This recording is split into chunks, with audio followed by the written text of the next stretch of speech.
Tax evasion, depriving millions of Filipinos ng mga benepisyo na makukuha nila sana sa gobyerno. Kaya tayo nagbabayad ng buwis.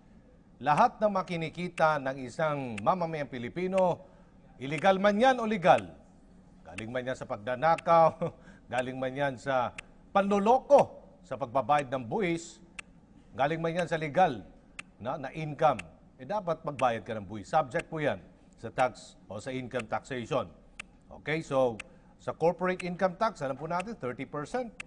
5 to 32% naman, individual tax. The business tax exceeds 1.9 million pesos. May subject pa yan, 12% value-added tax. Ganun po ka-stricto ang ating pong batas. NIRC, National Internal Revenue Code. Tax evasion, krimen. Pwede ko pong makulong yan, pero pwedeng i-compromise. Kaya may mga napabalitang nagbigay daw, no? Nag-alok ng 1.5 million piso o bilyong piso. Itong si Mighty Corporation sa ilalim po ng pamumuno ni Ginoong Alex Wong Choo King kay Pangulong Duterte. Sinabi ni Pangulo, sige, 1.5. Nag-alok kayo, nanloko kayo, idoblehin nyo na lang yan. 3 bilyon. 1 bilyon para sa Basilan. Alam naman po natin sa Basilan, marami pong problema doon. Maraming mga mahirap natin mga kababayan. 1 bilyon sa Hulo. Ayan, may problema din po tayo sa Hulo. Problema po sa mga teroristang Abu Sayyaf.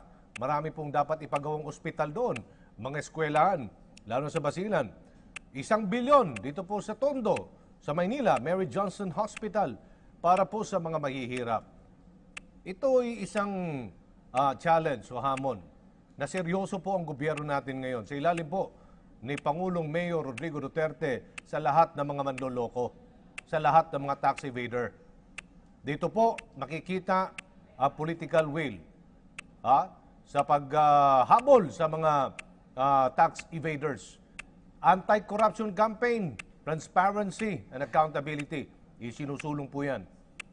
Meron pong political will, hindi lang drugs, lalo na po sa korupsyon. So compromise, amount to pay, to compromise tax in violation and avoid criminal violation. Di ba maraming ganon, mga drug lords, ibang bansa, pag gusto mong talagang tirahin yung mga yan, itirahin mo sa tax, sa pagbabayad ng buwis. Sana naman mga kaibigan, magkaisa po tayo, magtulungan tayo. 8888, marami pong paraan, communication, magkaisa tayo, isumbong kaagad natin mga katiwalian na nangyari sa ating lipunan.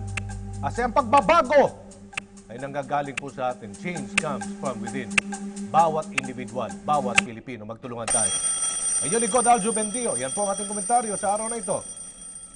Dagang kay salamat na ko ng Diyos. Hanggang sa Lunes, balikan natin ang ating mga barkadang magagandang si Dayan and Gwapong Jules. And lalo na ito, lalo na ito si Audrey Goriseta. Okay, balik sa inyo dyan. Pero alam mo, Aljo, kulang pa yung 3 bilyon dahil nung Miyerkules lang, nahuli yung 3 kawani ng Mighty Corporation. Nagtatapon nga ng mga gamit na ng mga basura ng Mighty Corporation sa may Parañaque City.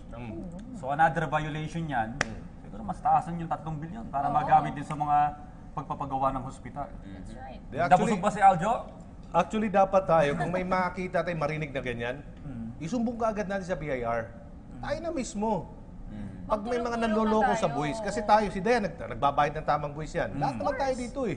Pero may iba dyan, yung mayaman, hindi ka nagbabayad ng buwis. At saka may official receipt. Diba? Okay. Sige, balik sa inyo.